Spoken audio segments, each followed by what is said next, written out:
এই 18 বছর কি ভালো ছিলেন? এই 18 বছর দেশকে শাসন করেছে স্বৈরাচার ফ্যাসিস্ট সরকার, খুনি হাসিনা। তারা এই দেশকে শাসন করেছে। মানুষ তাদের অধিকার থেকে বঞ্চিত ছিল, মানুষ তার ন্যায্য বিচার থেকে বঞ্চিত ছিল, মানুষকে শোষণ করা হয়েছে, মানুষের বাড়িঘর লুটপাট করা হয়েছে, মানুষের দোকানপাটে হামলা করা হয়েছে, মানুষের পকেট থেকে টাকা হাতিয়ে নেওয়া হয়েছে। মানুষ ছিল জিম্মি বাংলাদেশের মানুষ। যারা ওই সরকারের দোসর, তারা এখন এই সরকারের পতনের পর এই হাইব্রিড নেতারা এখন এই বিএনপির বিভিন্ন শ্রেণী পেশার নেতাদের সাথে চাচ্ছেন যোগ দিয়ে বিএনপিকেও বিতর্কিত করার জন্য। বিএনপি জনগণের দল, শহীদ প্রেসিডেন্ট জিয়াউর রহমানের দল। আমরা শহীদ প্রেসিডেন্ট জিয়াউর রহমানের আদর্শকে লালন করি, পালন করি। এই দলের 3 বারের প্রধানমন্ত্রী ছিল দেশনেত্রী বেগম খালেদা জিয়া। এই দলকে এখন পরিচালনা করছেন জনাব তারেক রহমান। এখানে কোনো রকমের দুর্নীতিবাজ এবং হাইব্রিডদের কোনো জায়গা নাই। এই যে জুলাই বিপ্লব, দীর্ঘদিন জুলাই মাসে আন্দোলন করা হয়েছে, ছাত্র জনতা আন্দোলন করেছে। জনতা কারা ছিল? জনতার আবরণে কারা ছিল? জনতার আবরণে ছিল বিএনপি। বিএনপি ছাত্রদেরকে সব রকমের সহযোগিতা করেছে। ছাত্ররা একা নেমে যখন মাঠে তারা নিয়ন্ত্রণ করতে পারছিল না, তখন বিএনপি তাদের পাশে দাঁড়িয়েছে। যে এখানে যেভাবে প্রয়োজন সেভাবেই বিএনপি কাজ করেছে। নির্দেশনা ছিল কার?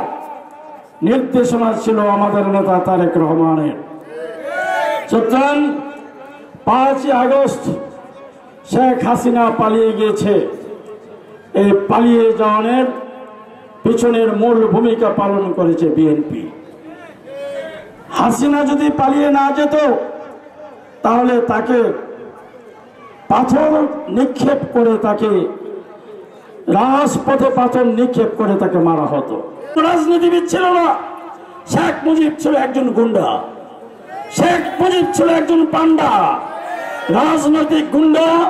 তার হাতে যখন দেশের শাসন বাড়ি চলে যায়, তখন পুরা দেশটাকে সে লুটপাটের রাজত্ব কায়েম করেছে দেশে। তার ছেলে ব্যাংক লুট করেছে, তার ছেলে একজন সেনাবাহিনীর স্ত্রীকে অপহরণ করে নিয়ে গিয়েছিল। তখন সেই দেশপ্রেমিক সৈন্যবাহিনী এদেশের জনগণের কথা বিবেচনা করে 1975-এর 15 আগস্ট এই শেখ মুজিবকে হত্যা করেছিল গুলি করে। শেখ মুজিব গুলি করে হত্যা করাতে সে বেশি কষ্ট পায় নাই। শেখ হাসিনা দেশে থাকলে বুঝতো মৃত্যু কাকে বলে, মৃত্যুর যন্ত্রণা কতটুকু। এই জন্য আমি সরকারকে বলবো, কতদিন আমরা দায়িত্ব পালন করব? দেশের মানুষ নির্বাচন চায়, এখনই আপনাকে নির্বাচনের ব্যবস্থা করতে হবে। আর বিলম্বিত করা যাবে না। বিলম্বিত করে আবারও সেই হাসিনার মতো ষড়যন্ত্র করার পায়তারা আমরা করতে দিতে পারি না। এখনই নির্বাচন দেন। নির্বাচনের সুষ্ঠু পরিবেশ তৈরি হয়ে গিয়েছে। যত রকমের সংস্কার আছে, জনপ্রতিনিধিরা এসে এই ভোটের মাধ্যমে যারা জনপ্রতিনিধি হবে তারা এসে সব রকমের সংস্কার করবে। সব সংস্কার করার দায়িত্ব আপনাদেরকে দেওয়া হয় নাই। শুধু নির্বাচনের জন্য যতটুকু প্রয়োজন ততটুকুই আপনারা করে নির্বাচনের ব্যবস্থা নেন।